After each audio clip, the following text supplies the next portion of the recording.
In this video I'm sharing some tips to help you knit more easily with mohair.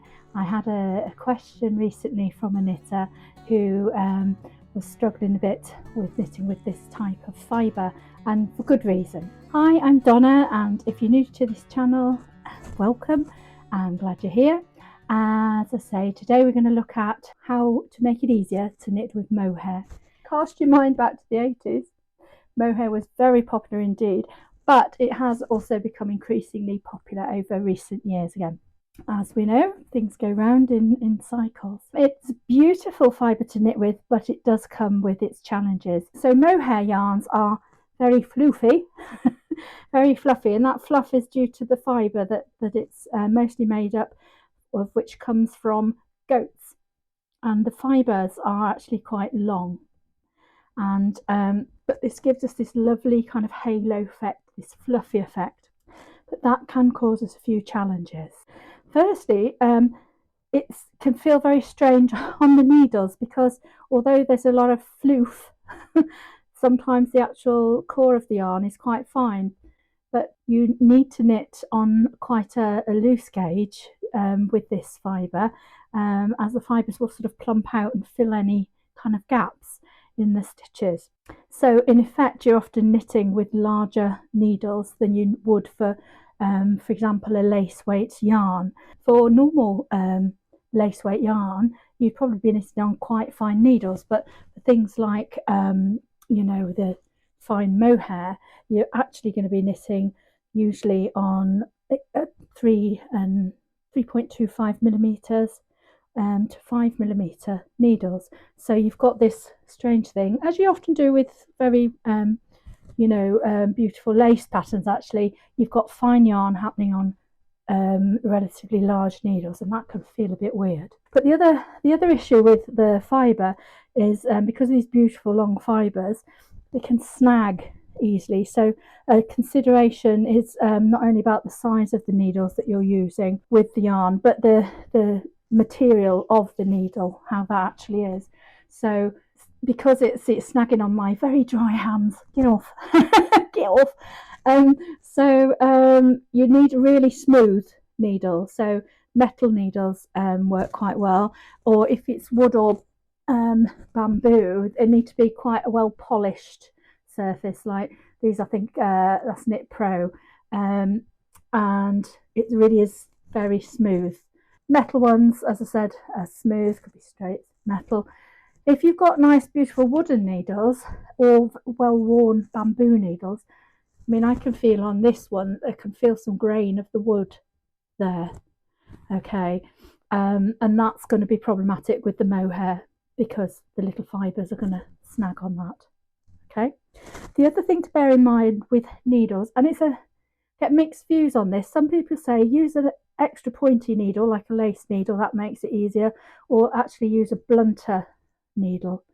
I think it depends on the weight of the mohair yarn. You know, if you're using a thicker mohair yarn, then a very pointy needle, you might well poke it through the core. You might split the fibres essentially. So I'd always go for a medium. If in doubt, go for a medium. Go for a medium sort of. You want a decent point, but it's not too sharp, okay? And then you can, fessock your way through those lovely fibres to get at your knitting. Another challenge with mohair yarns is because of all that lovely, beautiful floof and halo, it can actually be quite difficult to see what you're doing in terms of what your stitches are doing. Where are the stitches?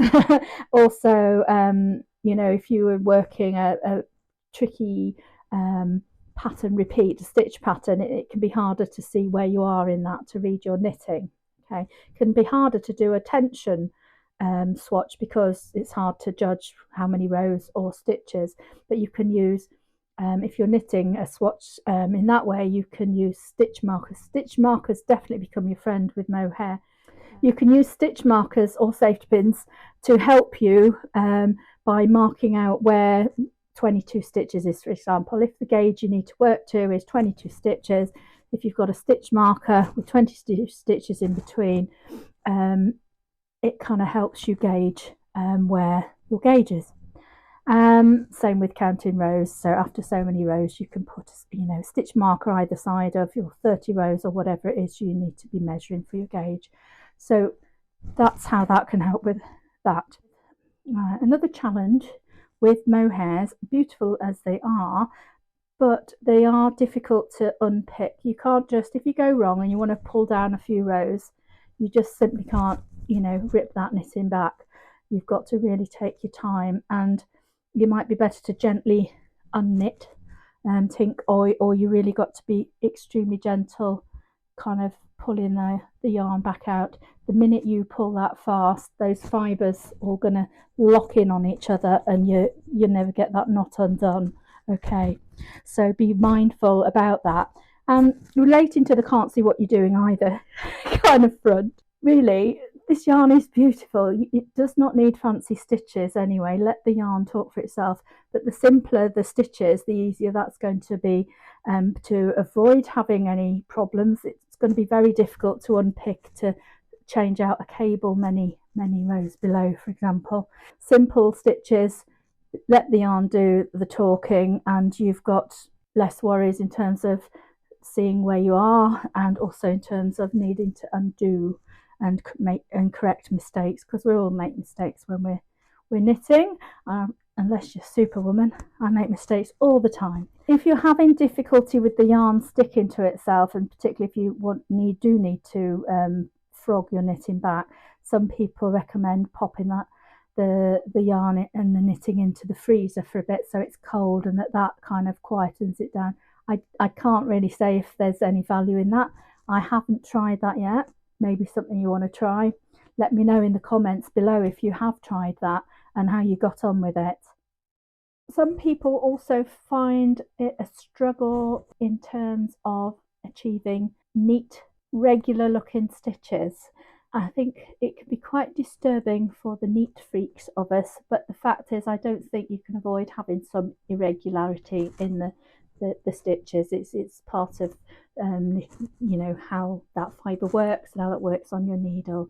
I think you just have to not worry too much about that, because with all that floof going on, you're not really going to notice too much. By the time it's been blocked and had a time to relax, you're really not going to see that. And that's another reason why waste time doing a fancy stitch work pattern.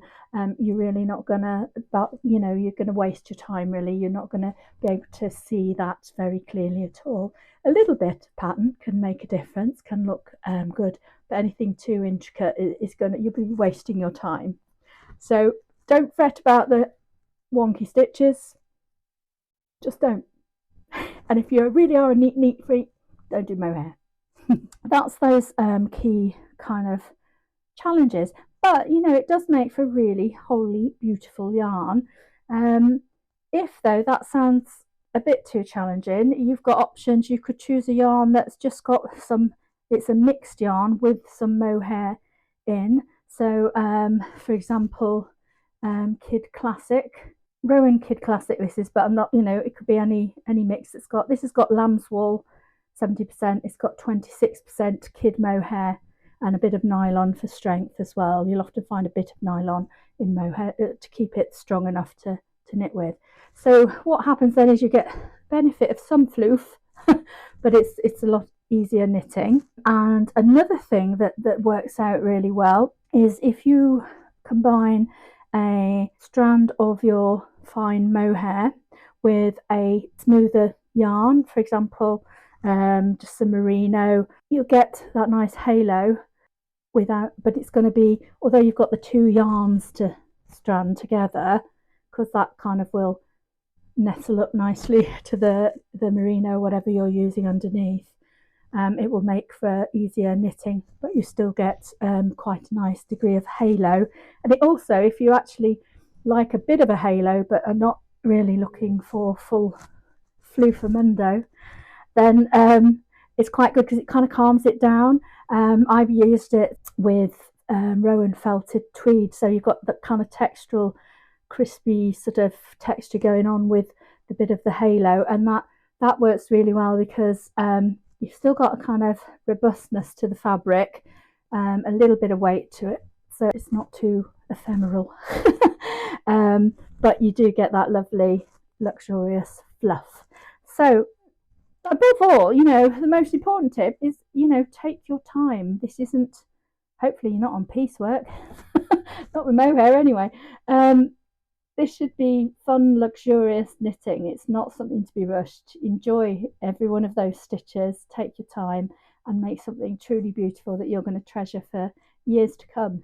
So I hope this has been useful to you, and if you're thinking of a foray into mohair knitting, that gives you a bit more confidence. If it has, then please give me a like. I always appreciate a like, and let me know in the comments if there's anything that you would like me to cover in future videos.